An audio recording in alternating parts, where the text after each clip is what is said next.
গুনাহ যদি হয়ে যায় বান্দা কাজ করবে দুইটা, এক নম্বর ইস্তিগফার, দুই নম্বর তাওবা। ইস্তিগফার মানে এই মুহূর্তে গুনাহ হয়ে গেছে, এখনই বলবো আস্তাগফিরুল্লাহ। আর তাওবা মানে যেই গুনাহটা হইল, আল্লাহ এই গুনাহ আর কোনোদিন করব না।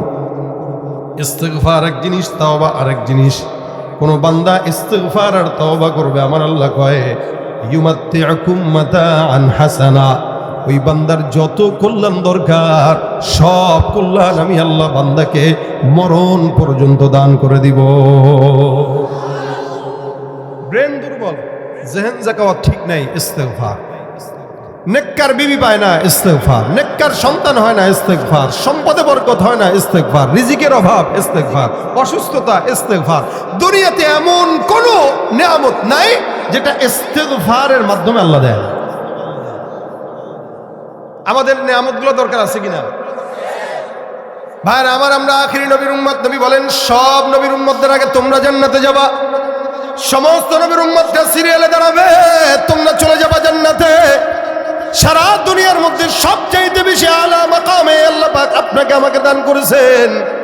এরকম দামি উম্মত আল্লাহ পাক জমিনের কাউকে পাঠায় নাই। আল্লাহ পাক রব্বুল আলামিনের হাবিব কয়, শুনো, কোন বান্দা যখন গুনাহ করে, গুনাহের কারণে আল্লাহ বান্দাকে জাহান্নামে দেয় ঠিক, কিন্তু তোমরা আখিরি নবীর উম্মত হওয়ার কারণে আল্লাহ পাক তোমাদেরকে মাফ করবেন। কারণ আমার পয়গম্বরের ইন্তেকালের আগে আল্লাহ পাক ডাক দিয়া কয়, নবী আপনার ইন্তেকালের আগে আপনার কোনো ইচ্ছা থাকলে আপনি আমাকে বলেন। রাসূল কয়, জিবরাইল যাও আমার আল্লাহ পাককে বলো আমার ইন্তেকালের পর আমার উম্মতদের দশা কি হবে। আমি তো থাকবো না, পূর্ববর্তী সব নবীর উম্মতদেরকে আযাব দিয়া ধ্বংস করলো, আমার উম্মতদের কি হবে? আল্লাহ পাক ডাক দিয়া বলেন, লা আতরুকু উম্মাতাকা ফারদা, টেনশনের কারণ নাই। আপনার উম্মতদেরকে কিয়ামত পর্যন্ত জান্নাতে ঢুকানোর দায়িত্ব, যত উম্মত আসবে সবগুলোর দায়িত্ব আমার কাঁধে নিয়ে নিলাম। অর্থাৎ আল্লাহ পাক বান্দাকে জান্নাত পর্যন্ত নিয়েই তারপরে রাসূলের কাছে বুঝায় দিয়ে দিবেন। আলহামদুলিল্লাহ, আলহামদুলিল্লাহ আলিয়্যিদ যাতি আযীমিস সিফাতি সামিয়্যিস সিমাতি কাবীরিশ শান জলিলিল কদরি রফি'আদ যিকরি মুতা'ইল আমরি জলিল বুরহান فخيم الاسم عزيز العلم وسيع الحلم كثير الغفران ونشهد أن لا إله إلا الله وحده لا شريك له ونشهد أن سيدنا وسندنا وحبيبنا وحبيب ربنا وطبيب قلوبنا ومولانا محمدا عبده ورسوله صلى الله عليه وعلى آله وأصحابه وبارك وسلم تسليما كثيرا كثيرا. أما بعد فأعوذ بالله من الشيطان الرجيم. بسم الله الرحمن الرحيم. وأن استغفروا ربكم ثم توبوا إليه يمتعكم متاعا حسنا إلى أجل مسمى. وقال النبي صلى الله عليه وسلم من لزم الاستغفار جعل الله له من كل هم فرجا ومن كل ضيق مخرجا ورزقه من حيث لا يحتسب أو كما قال عليه الصلاة والسلام. وقال تعالى إن الله وملائكته يصلون على النبي يا أيها الذين آمنوا صلوا عليه وسلموا تسليما. জবান খুলে সকলে দুরূদ শরীফ পড়ি। আল্লাহুম্মা সাল্লি আলা মুহাম্মাদিন ওয়া আলা আলি মুহাম্মাদ কামা সাল্লাইতা আলা ইব্রাহিম ওয়া আলা আলি ইব্রাহিম ইন্নাকা হামিদুম মাজিদ। আল্লাহুম্মা বারিক আলা মুহাম্মাদিন ওয়া আলা আলি মুহাম্মাদ কামা বারাকতা আলা ইব্রাহিম ওয়া আলা আলি ইব্রাহিম ইন্নাকা হামিদুম মাজিদ। আলহামদুলিল্লাহ। গোপদ পূর্বপাড়া জামে মসজিদ ও যুব সমাজের উদ্যোগে আয়োজিত 2 দিনব্যাপী ওয়াজ মাহফিলের শেষ দিনের আখিরি অধিবেশনে আল্লাহ পাক আমাদের সকলকে একত্রিত হয়ে আসার বসার তৌফিক এনায়েত করেছেন। সকলে জবান খুলে কালিমাতুশ শুকর আদায় করি আলহামদুলিল্লাহ। একদম মুখতাসার সময় আপনাদের সামনে 2-4টা কথা বলবো। আল্লাহ পাক এই কথাগুলো আমলের নিয়তে বলার শোনার তৌফিক দান করুক। 2 দিনব্যাপী মাহফিল হচ্ছে, যদি জিজ্ঞাসা করি কি আলোচনা হলো একটু বলেন। গতকালকেরটা তো ভুলবেনি, হুজুর একটু আগে যা বলে গেছে এটাও অনেকে ভুলে গেছে, মনে থাকে না। তবে শেষমেশ আমি ছোট্ট একটি বিষয়ের উপরে কথা বলবো। বিষয়টা ছোট, গুরুত্বপূর্ণ। এইটা ইনশাআল্লাহ বাসায় নিয়ে যাব, মরণ পর্যন্ত চেষ্টা করব এটার উপর আমল করার। আসান আমল, আল্লাহ পাক আমলের নিয়তে শোনার তৌফিক দান করুন। সবর থাকবে তো ইনশাআল্লাহ। আপনারা আমাকে রেখে উঠে যাবেন, যাওয়ার ইচ্ছা কার কার আছে হাতটা দেখি। এই যে ওয়াদাটা করছেন, খালি 2-1 জন উঠবেন, আমি বয়ান শেষের দিকে নিয়ে যাব। কারণ এই রাত পর্যন্ত আলোচনা করা এটা আমার অভ্যাস কম। এর ভিতরেও আপনাদের প্রোগ্রাম, মসজিদের কিছু উন্নতির জন্য আপনাদের কাছে কালেকশন করা হয়েছে, এই কারণে ছাড় দিলাম।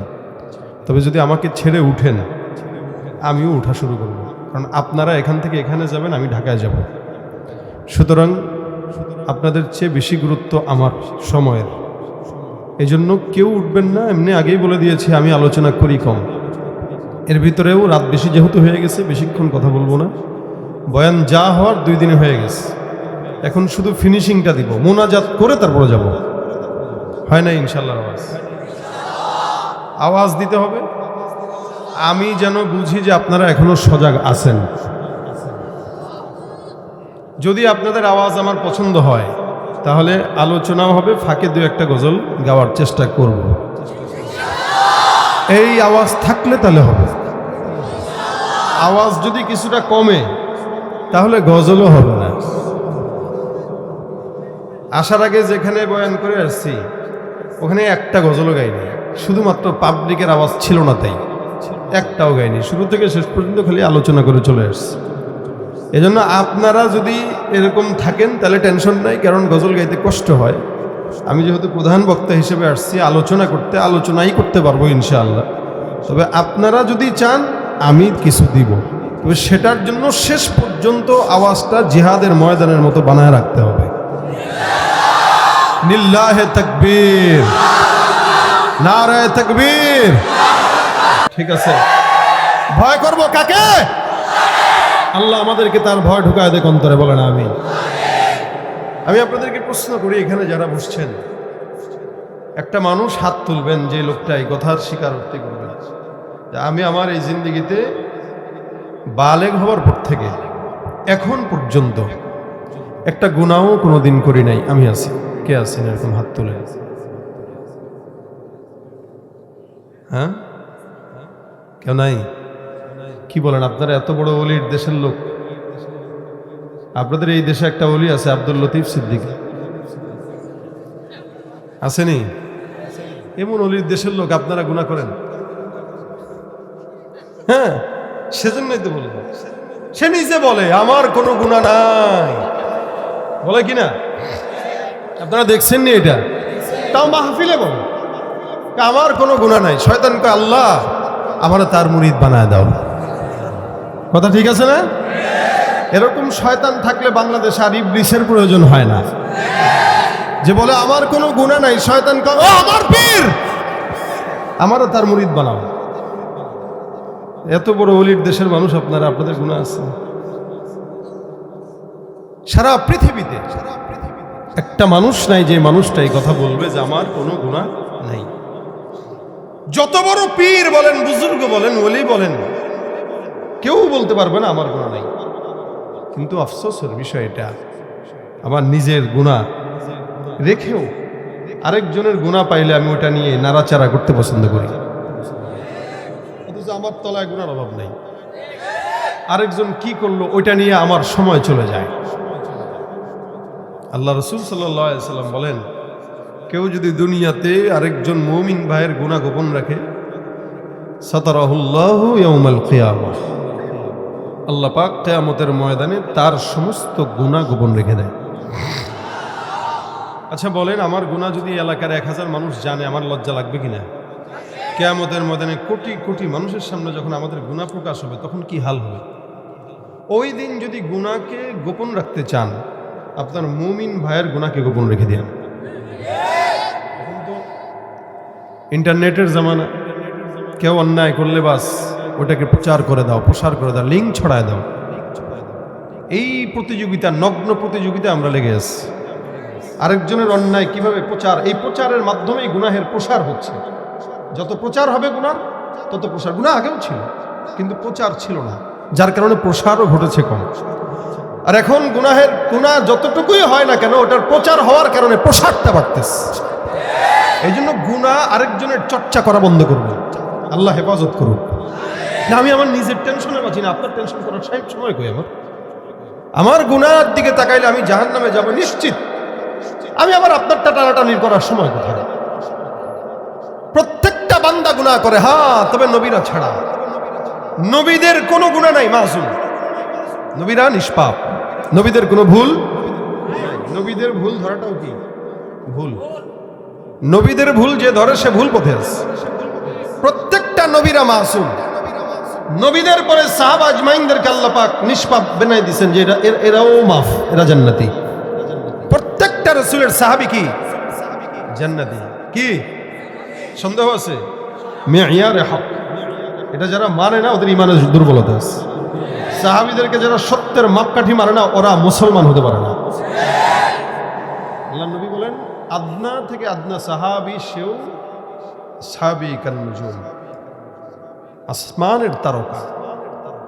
আচ্ছা, মনে আসলো তাই বলে ফেলি। আব্দুল্লাহ ইবনে আব্দুল আজিজ রহমতুল্লাহ আলাইহি, উনি বহুত বড় একজন খলিফা ছিলেন। ওমর ইবনে আব্দুল আজিজ, উনাকে একজন প্রশ্ন করল, উনার ব্যাপারে একজন প্রশ্ন করল। ওমর ইবনে আব্দুল আজিজ খলিফা, উনার ব্যাপারে একজন প্রশ্ন করলো। কার কাছে? আব্দুল্লাহ ইবনে মুবারক রহমতুল্লাহ আলাইহি। প্রশ্ন করে বলতেছেন, হুজুর, হযরত মুয়াবিয়া বেশি দামি নাকি খলিফা ওমর ইবনে আব্দুল আজিজ বেশি দামি? খলিফা ওমর ইবনে আব্দুল আজিজের খেলাফত কালে একটা জিনিস প্রথা ছিল, বাস্তব ছিল। হরিণ আর বাঘ একই পানির থেকে পানি পান করত, কেউ কাউরে আক্রমণ করত না। এতটা ইনসাফওয়ালা শাসন ছিল উনি। তাই ওনার কাছে আব্দুল্লাহ ইবনে মুবারক রহমতুল্লাহর কাছে প্রশ্ন করলেন যে, হুজুর, ওমর ইবনে আব্দুল আজিজ বেশি দামি নাকি হযরত মুয়াবিয়া বেশি দামি? মুয়াবিয়া রাদিয়াল্লাহু তাআলা আনহুর ব্যাপারে অনেক বেঈমানরা আছে, কথা তুলতে চায়। আব্দুল্লাহ ইবনে মুবারক রহমতুল্লাহ আলাইহি বলতেছেন, কোথায় মুয়াবিয়া আর কোথায় ওমর ইবনে আব্দুল আজিজ? ওমর ইবনে আব্দুল আজিজ খলিফা, ওমর ইবনে আব্দুল আজিজ রহমতুল্লাহ আলাইহি একজন খলিফা, আর মুয়াবিয়া একজন খলিফাই নয়, বরং সে একজন সাহাবী। হযরত মুয়াবিয়া, আমিরে মুয়াবিয়া, যে যুদ্ধের ময়দানে নবীর সাথে যেতেন, দেখেন উনার জবাব, যে মুয়াবিয়া যে যুদ্ধের ময়দানে যেতেন, এই যুদ্ধের ময়দানে যে ঘোড়ার উপরে সওয়ার হতেন, ওই ঘোড়ার খুরের যে সঙ্গে পায়ের ধুলি ছিল, ওই ধুলি কোনার সমানও খলিফা ওমর ইবনে আব্দুল আজিজের হবে না। সুবহানাল্লাহ, আস্তাগফিরুল্লাহ। বুঝেন নাই? কই সাহাবী আর কই খলিফা ওমর ইবনে আব্দুল আজিজ? ওমর ইবনে আব্দুল আজিজের দাম মুয়াবিয়ার ঘোড়ার পায়ের ধুলির সমান হবে না, কারণ সে সাহাবী। সে দুনিয়াতে আল্লাহর রাসূল সাল্লাল্লাহু আলাইহি ওয়াসাল্লামের সাহাবী হবার কারণে আল্লাহ পাক তাকে নিশ্চিত জান্নাতি ঘোষণা করে দিয়েছেন। রাদিয়াল্লাহু আনহুম ওয়া রাদু আন। আল্লাহও খুশি, সাহাবীরাও খুশি। আমরা কি আল্লাহর উপরে খুশি আছি? বুঝা কইেন খুশি? আপনারা বলতেছেন খুশি, আমি বলি খুশি না। না আমরা আল্লাহর উপরে খুশি না, আমি আল্লাহর উপরে খুশি। এখন মিলান কেমনে? যদি আল্লাহ পাকের উপরে খুশি হইতাম, দোকানে একদিন বেচে কিনা কমেল ব্যবসা হচ্ছে, খালি আল্লাহ আমারই দেখছে, কয় কিনা খালি আল্লাহ আমারই দেখছে। একটু বিপদ মুসিবত বারবার আসে, দুঃখ ভাল লাগে না এই সংসার, ঘোরার দিন মরে যাব, আত্মহত্যা করে কিনা? তাহলে এই যে বললো আল্লাহর উপর আমি সন্তুষ্ট, তাহলে আল্লাহ মুসিবত দিলে সে বেজার হয় কেন? তাহলে আল্লাহ মুসিবত দিলে সে বলতো কি? আলহামদুলিল্লাহ। আল্লাযীনা ইযা আসাবাতহুম মুসিবাতুন ক্বালু ইন্না লিল্লাহি ওয়া ইন্না ইলাইহি রাজিউন। তাহলে আল্লাহ পাক বলতেছেন মুসিবত আসলে সেইটা বলবে যে আমি তো আল্লাহর জন্য, আল্লাহ তো আমার জন্যই, আমরা তো তার দিকেই যাব।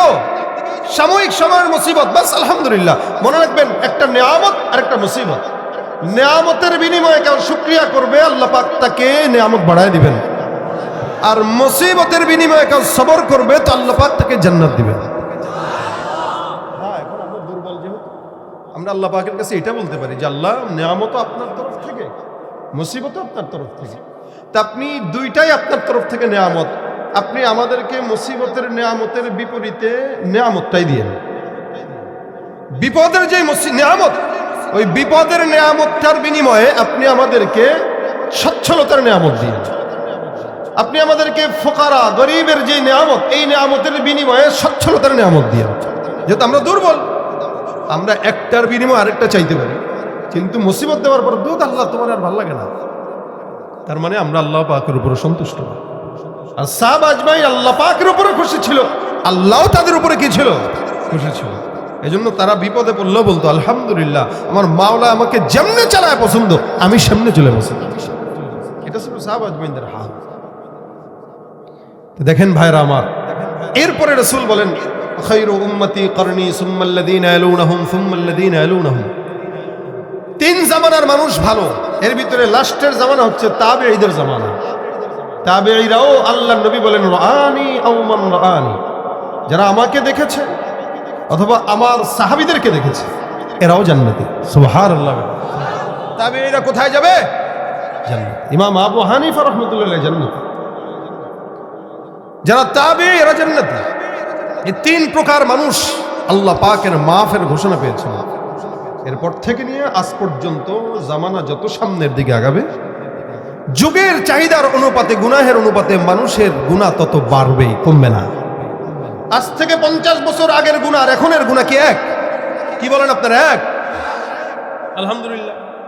আজ থেকে 50 বছর আগে যারা দুনিয়াতে জন্মগ্রহণ করেছেন, তারা যেই গুনাহ কল্পনাও করতে পারে নাই, এখন সেই গুনাহ আমাদের বাচ্চারা পকেটে নিয়ে ঘুরে। আজ থেকে 100 বছর আগে যে ব্যক্তি যত অতীতে যায় দিন ভালো আসে দিন, যে ব্যক্তি যত অতীতে সে তত আল্লাহর নিকটে, যে ব্যক্তি যত নবীর নিকটে সে তত জান্নাতের নিকটে। কথা বুঝছেন?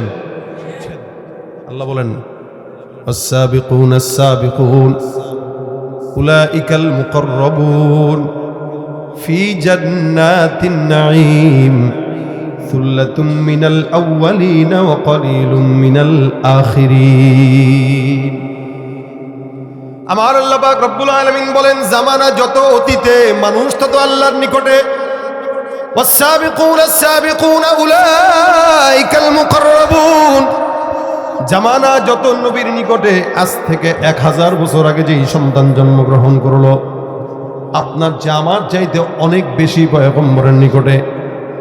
যে ব্যক্তি 50 বছর আগে জন্মগ্রহণ করলো, আমাদের বাপদাদারা, এরা আপনার চাইতে আমার চাইতে আল্লাহর নিকটে। এই কারণে দেখবেন, মিলায় দেখেন, আপনার বাবা আপনার চাইতেও বেশি আমলদার, আবার আপনার বাবার চাইতে আপনার দাদাও বেশি আমলদার ছিল। আপনি যতটুকু আমলদার তার চাইতে অনেক নিচে আপনার সন্তান থাকবে। এ মুসলমান, এক সময় আমরা গ্রামগঞ্জে দেখতাম, মিলায় দেখবেন, মা বোনরা যখন রাস্তা দিয়ে হাঁটতে বের হতো, পরপুরুষ যখন নজরের মধ্যে পড়ে যেত, মা বোনদের বয়স যদি 50 হোক, 60 হোক, 20 হোক, 10 হোক, 70 হোক, কোনো পরপুরুষ দেখার সঙ্গে সঙ্গে ঘুমটা এই পর্যন্ত দিয়া কোনো গাছের আড়ালে লুকিয়ে যেত।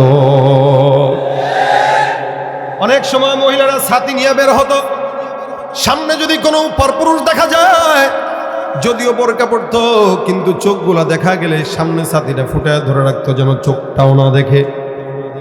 আমাদের মা বোনদেরকে, আমাদের খালাদেরকে, আমাদের ফুফু চাচিদেরকে দেখেছি, দাদিদেরকে দেখেছি, পরপুরুষ দেখার সঙ্গে সঙ্গে গাছের আড়ালে লুকাইতো, বিল্ডিং এর আড়ালে লুকাইতো। আর বর্তমান সময়ের নারীরা পরপুরুষ দেখার সঙ্গে সঙ্গে লুকাবে তো দূরের কথা, ওড়না যদি বুকেও থাকে সেটারে সরায় দিয়া দেখায় দেয়। যদি পর্দার কথা বলেন কইবারে হুজুরা খালি ফতুয়া দেয়। এমন বোরকাও পরে যেই বোরকা পরলে পর্দা হয়তো দূরের কথা, শয়তান ভিতরে লুকায়। বোরকা পরে পরে যত সমাজের ভিতরে অশ্লীলতা কাজ, এখন কিছু অশ্লীল মেয়েরাও করে বেড়ায়। জামানার সামনের দিকে আগাইতেছে, মানুষ ফিতনার দিকে যাচ্ছে, যার কারণে দ্বীনি লেবাসে ফিতনা ঢুকে গেছে।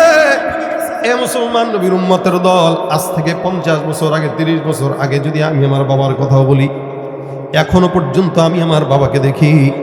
প্রত্যেক দিন যখন ছোট ছিলাম, ঘুম থেকে যখন জাগতাম, আমি আমার গ্রামে গেলে দাদিকে দেখতাম, খালাকে দেখতাম, ফুফুকে দেখতাম, চাচিকে দেখতাম। সকালবেলা আমাদের মা বোনরা প্রত্যেক দিন কোরআন শরীফ তেলাওয়াত না করে কোনোদিন ঘরের কোনো কাজে হাত দিত না। সকালবেলা সূরা ইয়াসিন তেলাওয়াত করত, মাগরিবের পরে সূরা ওয়াকিয়া তেলাওয়াত করত, এশার নামাজের পরে সূরা মুলক তেলাওয়াত করে ঘুম যেত। প্রত্যেক দিন 2-3 বার করে তেলাওয়াত না করে তারা ঘরের কোনো কাজে হাত দিত না, এটাকে বরকত মনে করত। আমি আমার নিজের বাবা এখনো পর্যন্ত 76 বছর হয়ে গেছে, আলেম নয়, সরাসরি আমার বাবা জেনারেল শিক্ষিত, সচিবালয় 40 বছর সরকারি অফিসার পদে চাকরি করেছেন। দাওয়াত ও তাবলীগের মেহনতের কারণে মাদ্রাসায় পড়াইলেন, যার কারণে আল্লাহ পাক রব্বুল আলামিন আলেম বানাইছেন। আমি আমার বাবাকে দেখেছি প্রত্যেক দিন কমাস কম ঘুম থেকে যখন জাগতাম, আমার ছোটবেলার কথা এখনো পর্যন্ত কানে বাজে, এখনো পর্যন্ত বাবাকে দেখি। যতবার ঘুম ভাঙতো, প্রতিদিন সকালবেলা মা বাবার কোরআন তেলাওয়াতের আওয়াজে আমাদের ঘুম ভাঙতো। আমাদের এলাকায়, আমাদের ছোটবেলায়, আমাদের অবস্থায় 50 বছর আগে, 40 বছর আগে, 100 বছর আগে মিলায় দেখবেন, যারা অনেক আগের জামানার মানুষ তারা আরো বেশি পেয়েছে, আমরা তো অনেকটা কম পেয়েছি।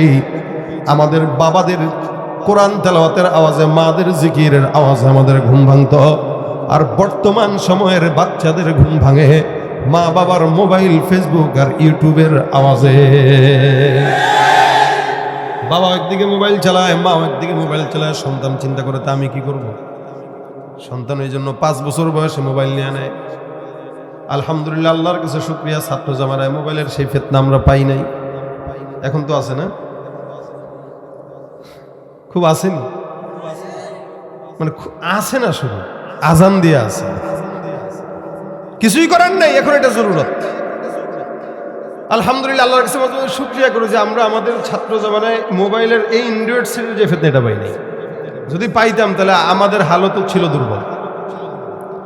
অল্প সময়ের ব্যবধানে সমাজ অনেক পরিবর্তন হয়ে গেছে, যে পরিবর্তন নেকের পথে না গুনাহের পথে। এই জন্য আল্লাহ পাক রব্বুল আলামিন বলেন, ওয়াস-সাবিকুন আস-সাবিকুন উলাইকাল মুকাররাবুন ফি জান্নাতিন নাঈম সুল্লাতুম মিনাল আউওয়ালিন ওয়া কলিলুম মিনাল আখিরিন।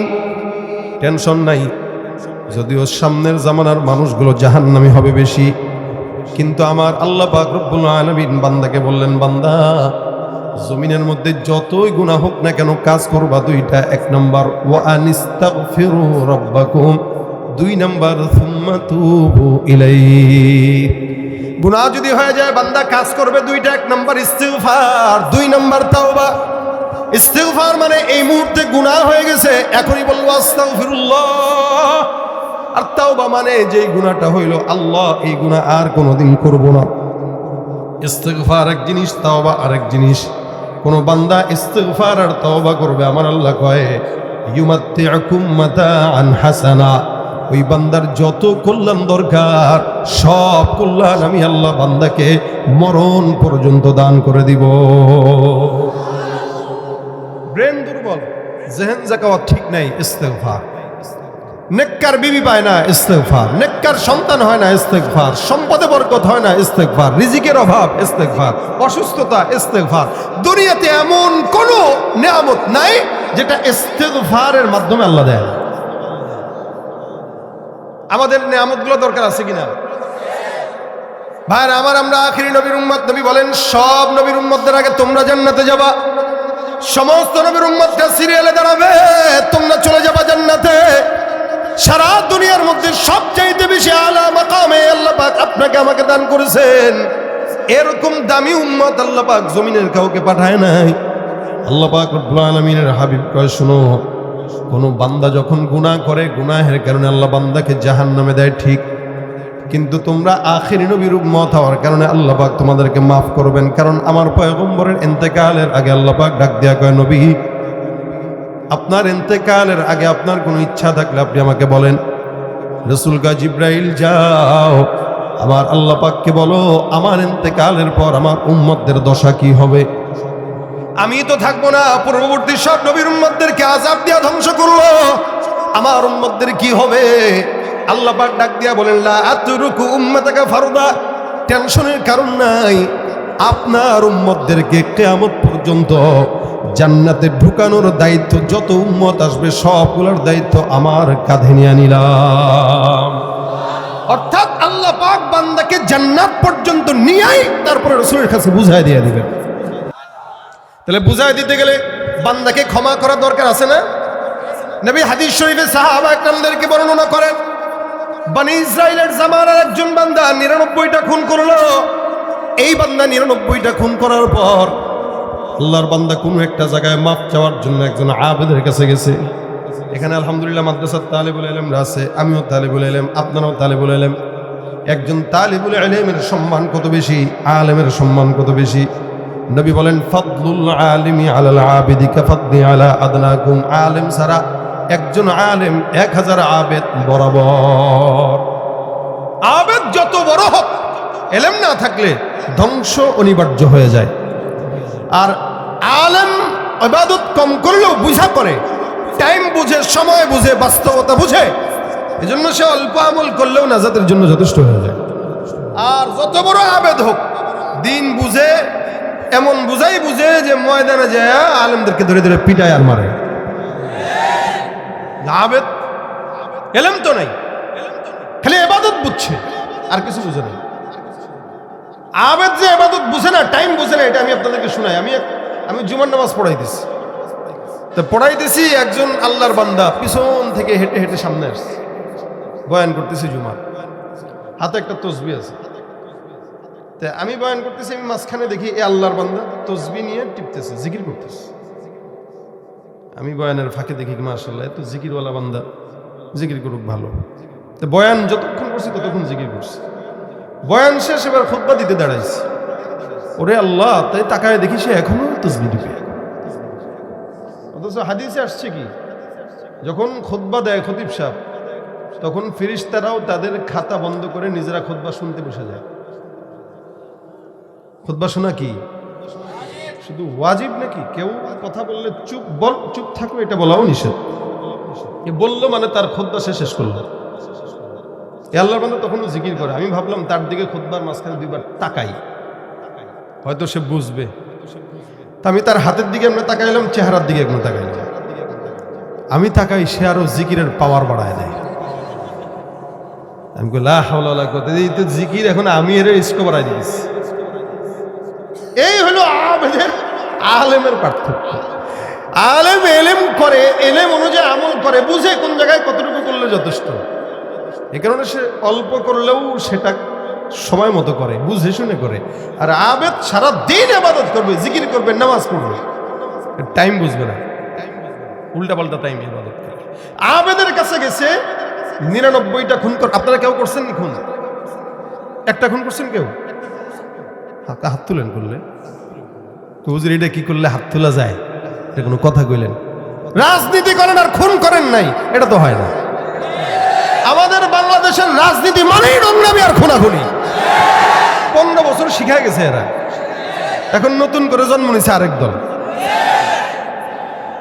আমি কি দল রে আঘাত দিয়ে বলছি? ভাই যারা ক্ষমতায় ছিল এগুলোই গই না কথা কইতাম না, আর যারা ক্ষমতায় নাই তা করে গোনার টাইমও নাই। গুণে কথা কইতাম না বলেই মোটামুটি 35 জনের লিস্টে আমার নামও ছিল।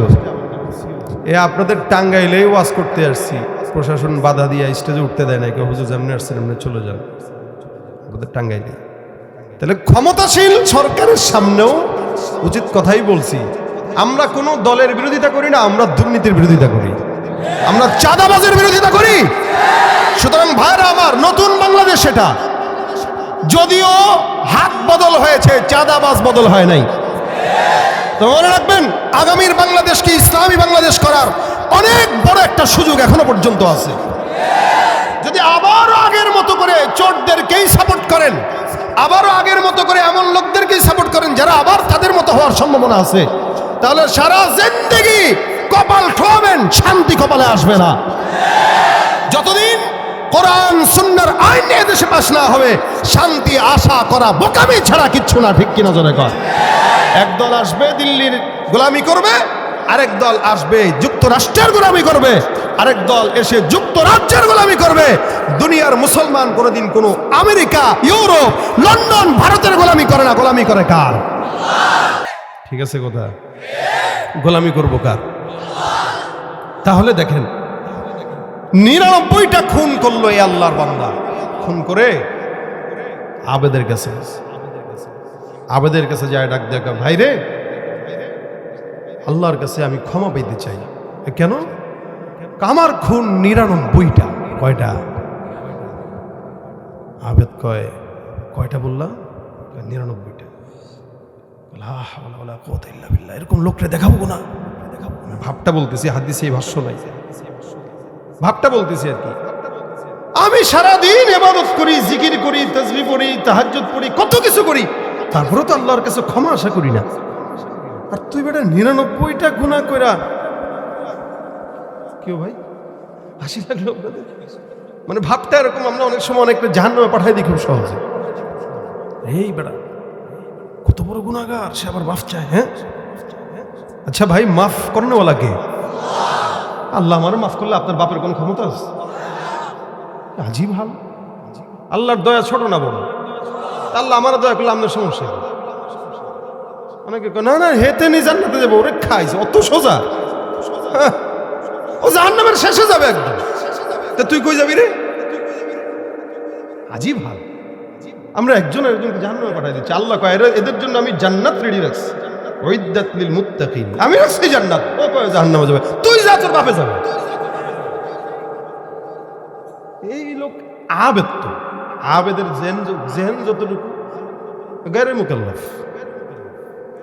কয় ভাই, কয় কিরে 99টা খুন করে আমার কাছে আসছে মাফ পাওয়ার জন্য, কত বড় হারামি। এবার তাড়াতাড়ি এখান থেকে ভাগ, তোর দেখাও পাপ, ভাগ, কোনো ক্ষমা নাই। বেচারা ডাক দেওয়া করে, কয় কিরে মাফ বলে পাবো না, করছি 99টা খুনি না মাত্র। সন্ত্রাসী না? ওর কাছে খুন তো 99টা পানি ভাত। ও মনে করে 99টা মশা মারছে। ডাক দিয়া কয়, হায় হায়, 99টা খুন যদি করার পরে মাফ না পাই, ছুরিটা বাইরে করে কয়, হুজুর আমি যদি মাফ না পাই, তোরে রাখবো কেন? তুই মর। সুন্দর করে পেটের ভিতরে ছুরিটা ঢুকাই দিছে, হুজুরও শেষ। এখন হয়েছে কয়টা? হয়েছে নি কেন? আগেই তো ভালো ছিল, এখন হয়ে গেছে সেঞ্চুরি। এবার বান্দা কয়, আরে কি করলাম, ইন্নালিল্লাহ, মাফ চাইতে এসে আরেকটা মারি দিলাম, তার ছুরিটাই ফেলাই দিই, বাস ছুরি ফেলে দিস। ছুরি ফেলে দিয়ে কয়, আল্লাহ আমার অন্যায় হয়ে গেছে, কি করব, খুঁজতে খুঁজতে একজন আলেমের দেখা। ডাক দেয়া কয়, হুজুর 99টা খুন করেছিলাম, আপনার মতো একজনের কাছে গেছিলাম।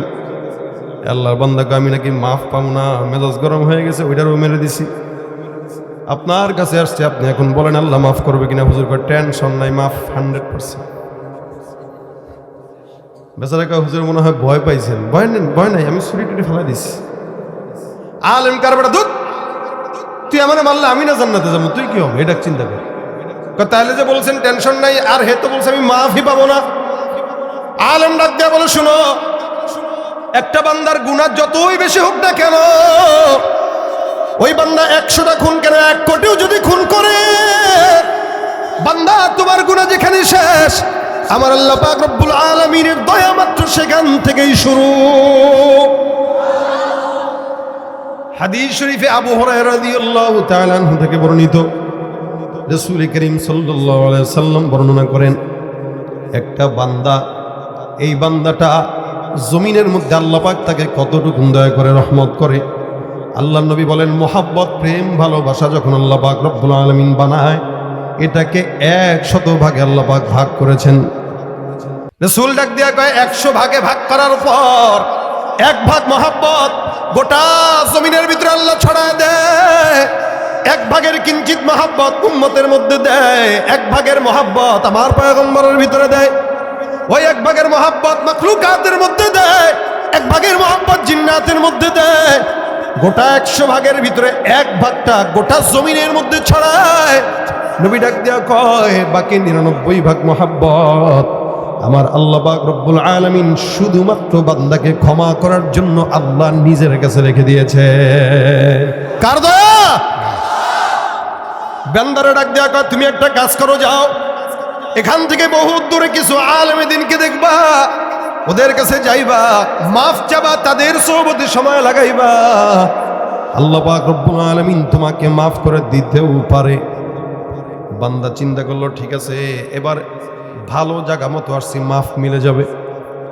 বাসায় যায়, গোসল করে, আতর লাগায়, নিয়ত করে সহি নিয়ত তাওবার জন্য। রাসূল বলেন, মান হাম্মা বিহাসানা, কেউ যদি নেক কাজের নিয়ত করে কিন্তু নেক কাজ করতে পারে নাই, আল্লাহ নবী সাল্লাল্লাহু আলাইহি ওয়াসাল্লাম বলেন, কাতাবাল্লাহু লাহু হাসানাতান কামিলা, যদিও কোনো বান্দা নেক কাজ করার পর নেক কাজ করতে পারে নাই, আমার আল্লাহ পাক নেক কাজের নিয়তের বরকতে আমলনামায় পরিপূর্ণ সওয়াব লিখে দিবে। এটা হলো নেক কাজের বরকত। এখানে উলামা একরাম তাবলীগে গেলে বা কোনো মজলিসে বসলে বলবেন, ভাই নিয়ত করেন, নিয়তেই বরকত, নিয়ত করলেই সওয়াব, নিয়তেই কি, নিয়তেই বরকত। নিয়ত করলেন আগামীকাল ফজর পড়বো ইনশাআল্লাহ, এই যে নিয়ত করছেন, এখন কেউ যদি বেশি ঘুমের কারণে উঠতে নাও পারে, নামাজ ছাড়ার গুনাহ তো অবশ্যই হবে, নিয়ত করার কারণে আল্লাহ পাক সওয়াব লিখে দিবেন, পূর্ণ একটা সওয়াব লিখে দিবেন। এজন্য সবসময় নেক কাজ করতে পারেন কি না পারেন, নিয়তটা অন্তত করবেন, নিয়ত করবেন, নিয়তে বরকত। আল্লাহর বান্দা রওনা হয়ে গেল, উদাহরণস্বরূপ এখান থেকে ঢাকা পর্যন্ত মনে করেন 150 কিলোমিটার রাস্তা। আল্লাহর বান্দা নিয়ত করলো 150 কিলোমিটার পর একজন আলেমের কাছে যাবে, সুন্দর করে তাওবা করবে, মাফ চাবে, রওনা দিয়ে দিছে। যেতে যেতে যেতে যেতে 50 কিলোমিটার রাস্তা গেল, 100 কিলোমিটার রাস্তা এখনো যেতে পারে নাই। আমার আল্লাহ ডাক দেয়া কয়, আজরাইল, এই বান্দার হায়াতের চাবিকাঠি শেষ, বান্দার জানটা কবজ করে নাও। যুবকরা মনে করে মনে হয় 50 বছর হইলে তাওবা করব, বাচ্চারা মনে করে 50 বছর হলে তাওবা করব। এখানে যতগুলা বাচ্চা আছে এদের সমান এক সময় আমাদের বয়সও ছিল, আস্তে আস্তে বয়স বাড়তেছে, হায়াত কমতেছে। মনে করছি এক সময় মনে হয় অনেক মাফ চাই নেব, কিন্তু এখন আফসোস লাগে, না রে, আরো আগের থেকে যদি ভালো হওয়ার চেষ্টা করতাম। রাসূল সাল্লাল্লাহু আলাইহি সাল্লাম বলেন, ওয়াশাবুন নাশা ফি ইবাদাতিল্লাহি তাআলা, 7 প্রকার বান্দাকে আল্লাহ পাক তার আরশের নিচে ছায়া দিবে। এর ভিতরে 1 প্রকার ওই সমস্ত যুবক যাদের আল্লাহর ইবাদতে তারা তাদের যৌবনকালটা ইবাদতে খরচ করেছে। এই বান্দাটা রওনা হয়ে গেল, হায়াত শেষ, জান কবজ হয়। জানটা কবজ হওয়ার পর বান্দার রূহটা কোথায় নিবে? ইল্লিনে নাকি সিজ্জিনে? আল্লাহর বান্দার ফেরেশতারা এই বান্দার জানটা কবজ করার পর রূহটা নিয়ে মারামারি লেগে গেছে, দ্বন্দ্ব লেগে গেছে। এই একদল কয় এটা জান্নাতে যাবে, আরেক দল কয় জাহান্নামে যাবে। 2 দলের মধ্যে যুক্তি তর্ক চলতেছে। এই বান্দা তওবার নিয়ত করার কারণে আল্লাহ পাক তারে মাফ করে দিয়েছেন, সে জান্নাতে যাবে। আরেক দল কয় না না, 100টা খুন করার কারণে আল্লাহর বান্দা জাহান্নামে যাবে। 2 দল টানাটানি করে আল্লাহ পাক ডাক দেয়া কয়, ফেরেশতা তৃতীয় পক্ষ যাও, এই আল্লাহর বান্দার জন্য সুষ্ঠু একটা সমাধান নিয়ে আসো। ফেরেশতা তৃতীয় পক্ষ এসে বলে, ফেরেশতার দল, তোমরা যে 2 দল একে জান্নাতে আর জাহান্নামে নেওয়ার জন্য মারামারি লাগলা, এই বান্দার জন্য সুষ্ঠু একটা সমাধান তোমাদেরকে আমি দিয়ে গেলাম। বলে কি সমাধান? এ আল্লাহর বান্দা বাসার থেকে তওবার দরজা পর্যন্ত রওনা হয়ে গেছে। আমি রাস্তা মাপবো তোমাদের সামনে, তোমরা দেখো বান্দার রাস্তা তওবা পর্যন্ত যদি বেশি দীর্ঘ হয়, এই আল্লাহর বান্দাকে তোমরা জান্নাতে নিয়ে যাবা। আর যদি তওবার রাস্তা পর্যন্ত কম হয়, এই বান্দার সোজা জাহান্নাম ছাড়া উপায় নাই। আপনারা বলেন তো, বান্দা 150 কিলোমিটারের মধ্যে 50 কিলোমিটার বেশি গেছে না কম গেছে? মাত্র 50 কিলোমিটার গেল, আমার আল্লাহ ডাক দিয়া বলে, জমিন, আমি আল্লাহ পাক রব্বুল আলামিন বললাম আমার বান্দাটা তাওবার নিয়ত করে তাওবার জন্য রওনা হয়ে গেছে। হে জমিন, তুমি আমার কথা শুনো, আমি আল্লাহ পাক রব্বুল আলামিন ফেরেশতা পাঠাইলাম রাস্তা মাপার জন্য। সুতরাং আমি আল্লাহ আদেশ করলাম, জমিন, এই বান্দার রাস্তা জান্নাত পর্যন্ত, জমিন তুমি আমি আল্লাহর আদেশে দীর্ঘ হয়ে যাও। আল্লাহ পাকের আদেশে জমিন সুন্দর করে দীর্ঘ লম্বা হয়ে গেল জান্নাত পর্যন্ত। আমার আল্লাহ পাক রব্বুল আলামিনের ফেরেশতা রাস্তা মাপে 1 হাত 2 হাত 3 হাত করে করে করে করে করে করে সোজা তাকায় দেখে আল্লাহর রাস্তা, আল্লাহর বান্দার রাস্তাটা জান্নাত পর্যন্ত পৌঁছায় গেছে। বান্দেগানে খাসে আল্লাহ মুল গুয়ুব দরজাহা জানে জওয়াসি সুল কুলুব জমি সরশবু ये पीराहन शनीदी चरादर चाहे किनानश नदीदी। বিপদের ভিতরে যখন বান্দা পড়ে, দেখেন কে এই বান্দা বিপদে পড়ছে তাওবার নিয়তের বরকতে। নবী করিম সাল্লাল্লাহু আলাইহি সাল্লাম বলেন, আল্লাহ পাক বান্দাকে ক্ষমা করে দিয়েছেন। হে মুসলমান, আপনি আমি আখিরি জামানার পয়গম্বরের উম্মত। যদি বনি ইসরাইলের লোককে 100টা খুন করার পরও মাফ করে দিতে পারে তাওবার নিয়তে, আমাদের তাওবা করার পরে আল্লাহ ক্ষমা করবে না, এইটা কোনোদিন হতে পারে না, ঠিক না? এই জন্য কাজ কয়টা? 1 নম্বর ইস্তিগফার, 2 নম্বর তাওবা। 1 নম্বর ইস্তিগফার, 2 নম্বর তাওবা। কোন বান্দা যদি 2টা কাজ করে, ইউমাত্তিউকুম মাতান হাসানান ইলা আজালিম মুসাম্মা। হাসান বসরি রহমতুল্লাহ আলাইহি একটা ঘটনা বলে শেষের দিকে যাচ্ছি, খুব মনোযোগের সাথে শুনেন। হাসান বসরির নাম শুনছেন তো? আমাদের দেশের যুবকেরা এগুলার নাম জানে না, মেসির নাম জানে। খেলোয়াড় কয়টা আছে এগুলার নাম ভালো জানে, নায়ক নায়িকাদের নাম জানে, কিন্তু আকাবের বুজুর্গানে দিনদের নাম, সাহাবাদের নামই তো জানে না। ইউটিউবে একবার একটা ভিডিও দেখেছি, এক যুবককে প্রশ্ন করতেছে, ভাই 4 জন নবীর নাম বলেন। যুবক কইতেছে আবু বকর, ওমর, ওসমান, আলী। সুবহানাল্লাহ। যাক মাশাআল্লাহ, স্বার্থ ভাইরা তো। আবু বকর, ওমর, ওসমান, আলী কি সাহাবী না নবী? হ্যাঁ, কিছু ভুল করছে? তেরা সাহাবী, এদেরকে বলে বানাই দিয়েছেন নবী। হাসান আল বসরি রহমতুল্লাহ আলাইহি, ওনার কাছে একবার একটা লোক আসছে। সজাগ আছেন? ঠিক আছেন তো? ওই পিছনের ভাইরা সজাগ আছেন? আল্লাহু আকবার। কথাগুলো খালি বলার জন্য বলা না, বুঝছেন? হাসান বসরির কাছে একজন লোক আসছেন, এসে বলতেছেন, হুজুর আমার এমন কোনো গুনাহ নাই যেটা আমি করি নাই। অকাম কুকাম থেকে শুরু করে, আমাদের দেশে মানুষ অকাম করে আবার বুক ফুলায় কয়, আবার ঘুষ খায়। দেখেন না, ঘুষের টাকা খাইতেছে, কয় ভাই গুনে নেন সুন্নাত। দেখছেন নি খবরে? কত বড় ইমানদার ঘুষখোর, মুখলিস। এরকম মুখলিস ঘুষখোর হলে তো ভালোই না? ঘুষখোরও হয়, আবার মসজিদের সভাপতিও হয়। আল্লাহ মিয়া, হারাম খেলে কি হয়েছে? হারাম টাকা দিয়া একা খাই না, মসজিদেও দেই, আল্লাহরও ভাগ দেই। কত কোয়ালিটির মানুষ যে আছে। হাসান বসরিকে বলতেছেন, হুজুর আমি এমন কোনো গুনাহ নাই যেটা করি নাই, আমার ছোট্ট আমল দেন, নাজাতের জন্য যেন বা গুনাহ মাফের জন্য যেন যথেষ্ট হয়। বেশি বড় দিয়েন না, ছোট দিয়েন। এমন গুনাহগার মানুষ, বড় আমল করতে পারতাম না। হাসান বসরি কয়, যাও বেশি বেশি পড়বা আস্তাগফিরুল্লাহ। কি পড়তে কয় সেকেন্ড লাগে? হ্যাঁ, 1 সেকেন্ড। আস্তাগফিরুল্লাহ শেষ, 1 সেকেন্ডে ইস্তেগফার শেষ। হাসান বসরি বলে, যাও ইস্তেগফার পড়বা। কয় এটা বললে মাফ করবে? কাহা যাও, চলে গেছে। আরেকজন বান্দা ঢুকছে, প্রথমজন আসছে কি নিয়া? গুনাহ নিয়ে, বলেন না? মুজাকারা করেন। প্রথম জন আসছে কি নিয়া? কি বলছে আমল?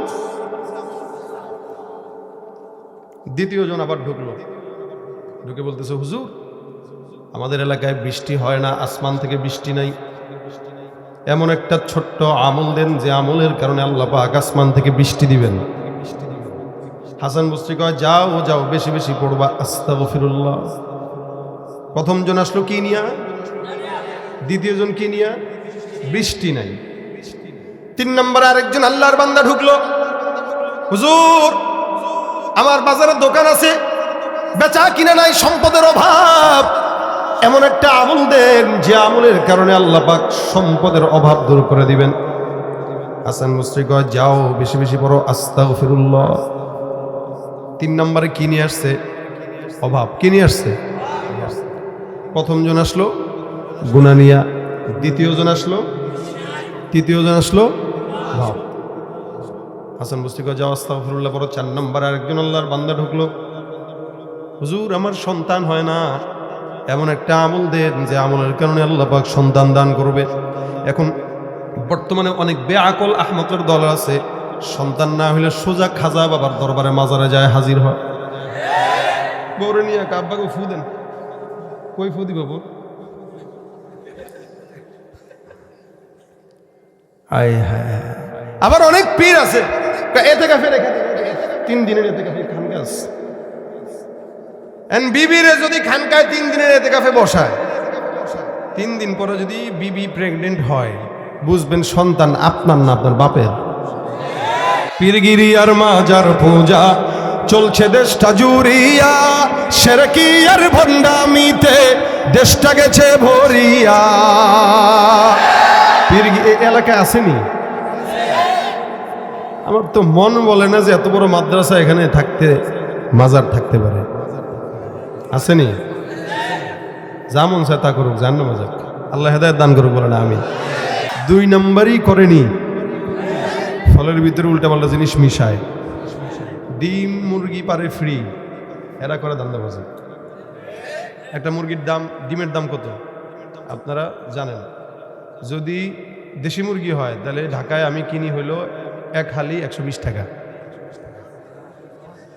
আপনারা পারলে আমার একটু হাদিয়াটা দিয়ে দিন। দেশি মুরগির ডিমের দাম 120 টাকা হালি, এদিকে 50 টাকা। ও বা কাকা আমার ব্যবসা করা দরকার দেখা যায়। চিন্তা করছেন অবস্থা? আমরা ঢাকায় খাই। আচ্ছা বলেন আপনারা দেন 50 টাকা দিয়ে, আমরা ঢাকায় সেটা 120 টাকা। বাড়ায় ডাকে বাড়াকে সব 2 নম্বর গুলা, সব 2 নম্বর গুলা। মুরগি যদি জানতো ওরে নিয়ে এই ব্যবসা চলে, ও তো পাড়া বন্ধ করে দিত। আমারে আগে 5 টাকা করে পার পিস দিবি, নাহলে কিন্তু ডিম বাড়ি করবো না। চিন্তা করছেন অবস্থা? 50 টাকা কি শুনে গেলাম? আমার তো আজকে সারা রাতে এই কথা মনে থাকবে, মানে সারা রাস্তা আমার মতো কিরে আমি ঢাকায় কিনলে ডিম কিনি, টাঙ্গাইলে মধুপুরে আসা দরকার। আচ্ছা বলেন এই যে ব্যবসায়ীরা 2 নম্বরই করে কামায় দেখেই তো ওদের টাকায় বরকত হয় না। ওগুলো কয়দিন পর বাজারে আগুন লাগে দোকান করে যায়। লাইনে টাকা কামাইলে ওই টাকায় কোনোদিন বেবরকতি হয় না, বেলাইনে কামাইলে ওই টাকায় কোনোদিন বরকত হয় না। জনগণের টাকা চুরি করে প্রাসাদ বানাবেন, গাড়ি কিনবেন, ক্ষমতা যতদিন আছে ততদিন গাড়ি থাকবে, বাড়ি থাকবে। ক্ষমতা নাই, বাড়িঘর জনগণ জ্বালায় পুরাই দিবে। পুরাই দিছে না জ্বালায়? আসেনি কারো বাড়ি আর গাড়ি আসেনি আর, যে বেলাইনে কামাইছে। লাইনে কামাইলে এই টাকা থাকতো, 14 পুরুষ খেয়ে যেতে পারত। হাসান বসরির কাছে বলছেন হুজুর আমাকে সন্তান হয় না, এমন একটা আমল দেন যে আমলের কারণে আল্লাহ পাক সন্তান দান করবেন। হুজুর কয় যাও বেশি বেশি পড়বা। 4 জন গেল। 1 নম্বরে গুনাহের জন্য আসছে, 2 নম্বরে আসমানের মেঘের জন্য আসছে, 3 নম্বরে সম্পদের জন্য আসছে, 4 নম্বরে সন্তানের জন্য আসছে। 5 নম্বরে কয় হুজুর আমাদের এলাকায় ফসল হয় না, আমল একটা দিন যে আমলের কারণে ফসল হবে। কয় যাও বেশি বেশি পড়ো আস্তাগফিরুল্লাহ। 6 নম্বরে একজন বান্দা আসলো, ডাক দিয়া কয় হুজুর আমাদের এলাকায় নদী নালা আছে কিন্তু পানি শুকায় গেছে, এমন একটা আমল দেন যাতে করে খাল বিল নদী নালার মধ্যে আল্লাহ পাক পানি ভরপুর করে দেয়। সবাই একটাই আমল দেয়। পাশ থেকে মুরিদ ডাক দেয়া কয়, হুজুর বুঝলাম না, আমল একটাই, সবাই মেরে দিলেন, আমল কি আর পারেন না? দেখবেন গ্রামগঞ্জে কিছু ডাক্তার আছে, খালি কিছু হইলেই নাপা এক্সট্রা, জ্বর হইলেও নাপা এক্সট্রা, ঠান্ডা লাগলেও নাপা এক্সট্রা, মাথা ব্যথাও নাপা এক্সট্রা। বুঝছেন? হাসান বসরি কয়, শুনো, যে আমলটা আমি তোমাদেরকে দিলাম, এই ব্যক্তিদেরকে দিলাম, এই আমলটা আমি দেই নাই, আমার পীরও দেই নাই, স্বয়ং আল্লাহ পাক কোরআনের মাধ্যমে এই আমলটা গোটা দুনিয়ার বান্দাকে দিয়েছে। আমার আল্লাহ পাক রব্বুল আলামিন বলেন, ফাকুল তুস্তাগফিরু রাব্বাকুম ইন্নাহু কানা গাফফারা ইউরসিলিস সামাআ আলাইকুম মিদরারা ويمددكم بأموال وبنين ويجعل لكم جنات ويجعل لكم أنهارا। এক নম্বরে কোনো বান্দা যদি গুনাহগার হয়, ওই বান্দা যদি ইস্তিগফারের আমল করে, আমার আল্লাহ বান্দার সব গুনাহগুলোকে ধুয়ে মুছে সাফ করে দিবেন। দুই নম্বর, যেই বান্দাদের আসমান থেকে বৃষ্টি হয় না, ওই বান্দারা যদি ইস্তিগফারের আমল করে, আল্লাহ পাক রব্বুল আলামিন আসমান থেকে বৃষ্টির ফয়সালা করে দিবেন। তিন নম্বরে, কারো যদি সম্পদ না হয়, ইস্তিগফার পড়ে আসমানের মালিক ওই বান্দার জন্য সম্পদের ব্যবস্থা করে দিবেন। চার নম্বরে, কারো যদি সন্তান না হয়, ওয়ায়ুমদিদকুম বিআমওয়ালিন ওয়া বানিন, সম্পদ আর সন্তানের ফয়সালা করবেন কে? ওয়াজআল লাকুম জান্নাতিন ওয়াজআল লাকুম আনহারা। আমার আল্লাহ পাক ডাক দেয়া কয়, কারো যদি সম্পদ জমিনের মধ্যে না থাকে, ফসল যদি না হয়, ওই বান্দা যদি ইস্তিগফার পড়ে, ফসলে আমি আল্লাহ বরকত দিব। ভারত যতই কিছু হোক না কেন, আমাদের ফসল আটকাইতে পারবে না। ভারতকে আলু দিব না, পেঁয়াজ দিব না, রসুন দিব না, দিস না, তোরা গাঁজা দেওয়া বন্ধ করবে না। আলু নিয়ে কি করবো? আমাকে আলু কম আছে, ওরা যে পেঁয়াজ দেয়, এত বড় বড় পেঁয়াজ, এটা ওরা আমাদেরকে দেখ, এবার আসলে পেঁয়াজ মাথার মধ্যে মারবে। আমাদের দেশি পেঁয়াজ, ছোট ছোট পেঁয়াজ, এটা খাওয়ার কি মজা। ওদের এই বড় দামরা পেঁয়াজ খাওয়ার কোনো যুক্তি আছে? ফসলে বরকত হয় না তো ইস্তিগফার করেন, ফসলে বরকত হবে। শুধু তাই না, নদী নালায় যদি পানি না থাকে, ইস্তিগফার করেন, ওয়াজআল লাকুম আনহারা, তোমাদের জন্য নহর প্রবাহিত করে দিবে। আল্লাহর কথা মিথ্যা না? লা তাবদীলা লিকালিমাতিল্লাহ, আল্লাহর কথার পরিবর্তন হয় না। যেটা বলছেন তো বলছেন। আপনি পড়েন, আপনারটা হয় না কেন? আপনার নিয়তে করবেন। এজন্য আল্লাহ বলছেন, আনা ইনদা যন্নি আবদি বি, আমার উপরে বান্দা যতটুকু ধারণা করবে আমি ততটুকুই দেব। তুমি চিন্তা করবা, আমি যেই কোয়ালিটির বলত, আমার মনে হয় না একতলা বিল্ডিং এর বেশি পারবো। আল্লাহ কবে, তুই একতলা কে, তুই টিনের ঘরে থাক। আর তুমি যদি চিন্তা করো, কি আমার আল্লাহর কি অভাব আছে, ইনশাআল্লাহ আমি 5 তলা বিল্ডিং করবো। আল্লাহ কবে, তোর 5 তলা না, তোর 10 তলা দেবো। তুমি চিন্তা করবা, আমি বোকা শোকা মানুষ, আমি কি আর ইফতা করতে পারবো? আমি কি মুফাসসির হইতে পারবো? তাফসীর পড়তে পারবো? ফিকহ পড়তে পারবো?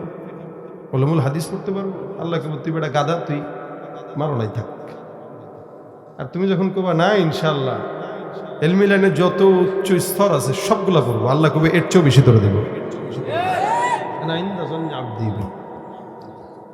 আমার বান্দা আমার উপরে যতটুকু ধারণা রাখবে ততটুকুই দেবে, এর বেশি দিব। এই জন্য আল্লাহ পাকের উপরে ধারণা করে কেউ যদি ইস্তিগফার পড়ে, যা চায় সব দিবেন। রাসূল বলেন, মান লাযিমাল ইস্তিগফার, কেউ যদি জবানে ইস্তিগফার উঠায় নেয়, জাআলাল্লাহু লাহু মিন কুল্লি হাম্মিন ফারাজা, পেরেশানি, টেনশন সব দূর হয়ে যাবে। চাকরি হয় না, রাস্তা সংকীর্ণ থেকে প্রশস্ত হয়ে যাবে। রিজিক নাই, এমন জায়গার থেকে রিজিক আসবে কল্পনাও করতে পারবে না। আমল কি? আমিও বলতেছি হাসান বসরি রহমতুল্লাহ মতো, আমি আমল দেই নাই, দিচ্ছেন কে? আল্লাহ। এই জন্য ছাত্ররা, তালিবুল ইলমরা, মুরব্বীরা, যুবকেরা, স্কুলের ছেলেরা, বাসা বাড়িতে মা বোনরা আছে, তারা ঘরের ভিতরে আমলি মুহাসাবা হবে যে বিবি তুমিও পড়বা, আমিও পড়বো। নবী করিম সাল্লাল্লাহু আলাইহি ওয়াসাল্লাম নিষ্পাপ নবী, শ্রেষ্ঠ মানব, এরপরেও রাসূল বলে, আমি প্রতিদিন 100 বার পড়তাম। নবী যদি 100 বার পড়ে, আমাদের তো 1 কোটি বার পড়া দরকার। আমরা পড়ি কয়বার? একবারও না। তাহলে আল্লাহর কাছে মাফ কেমনে চাই? এই জন্য প্রত্যেক দিন আমি চেষ্টা করি, আপনারা করবেন ইনশাআল্লাহ। যখন বসে রয়েছেন, বাস জিহ্বাটা খালি একটু নাড়া, আস্তাগফিরুল্লাহ, আস্তাগফিরুল্লাহ, খালি জিহ্বাটা নাড়াইতে কষ্ট হয়। আপনার 1 কোটি বার পড়া দরকার না, আপনি 10 বার পড়েন। যখন মনে হইলো 10 বার করে ছেড়ে দেন, আবার মনে হয়েছে 5 বার করে ছেড়ে দেন, আবার মনে হয়েছে 1 বার করে ছেড়ে দেন। দেখবেন এমনি এমনি আপনার প্রতিদিন 100 বার উপরে হয়ে গেছে। আর 5 ওয়াক্ত নামাজ তো আমাদের পড়াই হয় আলহামদুলিল্লাহ। 5 ওয়াক্ত নামাজের পরে এমনি একটু ইচ্ছা করে 20 বার করে পড়লে তো 100 বার হয়ে যায়। যত বেশি পড়বো তত বেশি আল্লাহর নেয়ামত আমাদের উপরে আসবে। তাহলে আজকের এই 2 দিন ব্যাপী মাহফিলের পূর্ণতা এই জায়গাতে যে আমরা যতদিন হায়াত পাবো, বাঁচবো, এই ইস্তেগফারের আমলটা আমরা আমাদের জবানে উঠাবো ইনশাআল্লাহ। আল্লাহ তৌফিক দান করুক। এই আমলটা যদি পকেটে বইরা বাসা পর্যন্ত নেই তাহলে কামিয়াবি এই জায়গায়। যারা আয়োজন করেছে, যে সমস্ত যুবক ভাইরা যারা টাকা দিয়েছে, শ্রম দিয়েছে, মেধা দিয়েছে, বুদ্ধি দিয়েছে, মাশওয়ারা দিয়েছে, আপনারা যারা আসছেন, প্রত্যেকের কামিয়াবিটা এই জায়গায় যে আমরা এখান থেকে ইস্তেগফারটা বাসা পর্যন্ত নিতে পারছি। আজকে রাত্রে বাসায় যে মাদ্রাসায় যে শুয়ে শুয়ে ইস্তেগফার করে ঘুমায় যাবে, এটা আদত বানায় না, তবিয়ত বানায় না। ইনশাআল্লাহ আল্লাহ যে কোনো বিপদে হেফাজত করবেন ইনশাআল্লাহ। আল্লাহ তৌফিক দান করুন। জোরে জোরে আমিন। কারা কারা করবো হাতটা তুলে দেখাই ইনশাআল্লাহ। আল্লাহ কবুল করুক, সহজ করুক। ওয়াজ এতটুকুই, ফিনিশ। কি সাদাকাল্লাহ, এটা মনে থাকবে তো ইনশাআল্লাহ। আচ্ছা, তাহলে এই মসজিদের জন্য আপনারা যারা সহযোগিতা করেছেন তাদের জন্য দোয়া করব। বাকি যারা দেন নাই, কাজ ধরলে ইনশাআল্লাহ দিবেন তো, দিয়েন। মসজিদ আপনাদের, আপনারাই দিবেন। আমি আর আপনাদেরকে কিছু বললাম না। তবে ছাত্র ভাইরা যেহেতু আসছে, এদেরকে একটা গজল না শুনে গেলে আমার ভালো লাগবে না। কারণ এরা এই রাত পর্যন্ত মাশাআল্লাহ 12:30, সকালে আবার ফজর পড়বে, এরপরে আবার দর্শ আছে, সামনে পরীক্ষা, এত কিছুর মায়া ত্যাগ করে আমার মহব্বতে এরা বসলো। এদেরকে ঠিক আছে নি? হ্যাঁ বল, চুপ থাকেন, চুপ থাকেন, আমি আমার মতো করে গাবো।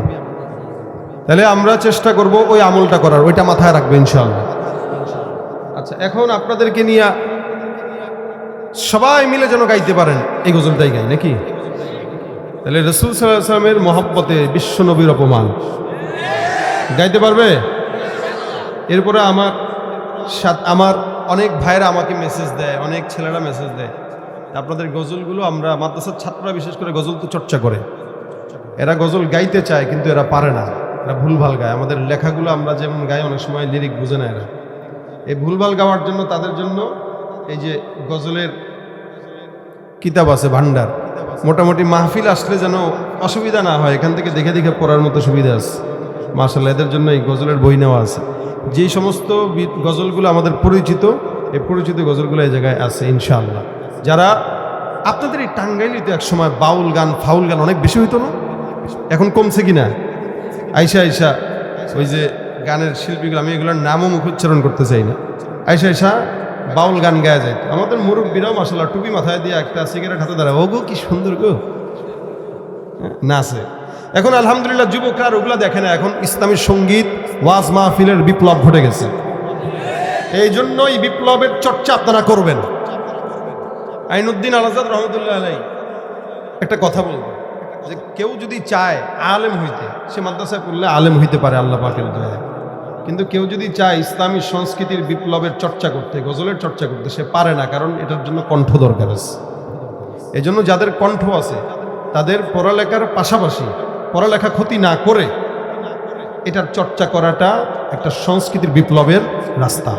হাসান বিন সাবিত, আব্দুল্লাহ ইবনে রওয়াহা, এরা কিন্তু রাসূলের জামানায় এই সমস্ত কবিতা, শের আবৃত্তি করে করে কাফেরদের মসনদ কাঁপায় দিত। একবার ওমর রাদিয়াল্লাহু তাআলা আনহু হাসান বিন সাবিতকে কইতেছে, তুমি রাসূলের সামনে গান গাওয়া শুরু করছো, কবিতা পাঠ করা শুরু করছো, বন্ধ কর। আমাদের অনেক হুজুররা কয় না, অনেক হুজুররা বলে এগুলো ঠিক না, এগুলো না যায়, সে ফতুয়া আজীবন দিছে, দেওয়া ফায়দা হয়েছে কি? জাতিকে ফতুয়া দিতে গেলে বিকল্প কোনো কিছু দিতে লাগে, দেওয়া লাগে। তো হযরত ওমর রাদিয়াল্লাহু তাআলা আনহু বলেন, এই চুপ করো।